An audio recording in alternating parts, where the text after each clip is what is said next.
बहुत पहले की बात है, एक शिल्पकार मूर्ति बनाने के लिए जंगल में पत्थर ढूंढने गया। वहां उसको एक बहुत ही अच्छा पत्थर मिल गया, जिसको देखकर वह बहुत खुश हुआ और कहा यह मूर्ति बनाने के लिए बहुत ही सही है। जब वह आ रहा था तो उसको एक और पत्थर मिला। उसने उस पत्थर को भी अपने साथ ले लिया। घर जाकर उसने पत्थर को उठाकर अपने औजारों से उस पर कारीगरी करनी शुरू कर दिया। औजारों की चोट जब पत्थर पर हुई तो वह पत्थर बोलने लगा कि मुझको छोड़ दो, इससे मुझे बहुत दर्द हो रहा है। अगर तुम मुझ पर चोट करोगे तो मैं बिखर कर अलग हो जाऊंगा। तुम किसी और पत्थर पर मूर्ति बना लो। पत्थर की बात सुनकर शिल्पकार को दया आ गई।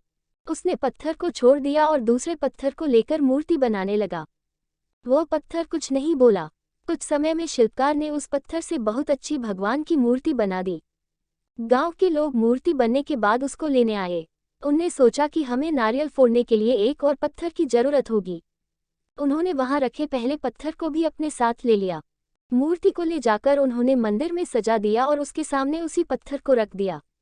अब जब भी कोई व्यक्ति मंदिर में दर्शन करने आता तो मूर्ति को फूलों से पूजा करता, दूध से स्नान कराता और उस पत्थर पर नारियल फोड़ता था। जब लोग उस पत्थर पर नारियल फोड़ते तो बहुत परेशान होता, उसको दर्द होता और वह चिल्लाता, लेकिन कोई उसकी सुनने वाला नहीं था। उस पत्थर ने मूर्ति बने पत्थर से बात करी और कहा कि तुम तो बड़े मजे से हो, लोग तो तुम्हारी पूजा करते हैं, तुमको दूध से स्नान कराते हैं और लड्डुओं का प्रसाद चढ़ाते हैं, लेकिन मेरी तो किस्मत ही खराब है, मुझ पर लोग नारियल फोड़ कर जाते हैं। इस पर मूर्ति बने पत्थर ने कहा कि जब शिल्पकार तुम पर कारीगरी कर रहा था, यदि तुम उस समय उसको नहीं रोकते तो आज मेरी जगह तुम होते, लेकिन तुमने आसान रास्ता चुना, इसलिए अभी तुम दुख उठा रहे हो। उस पत्थर को मूर्ति बने पत्थर की बात समझ आ गई थी। उसने कहा कि अब से मैं भी कोई शिकायत नहीं करूंगा।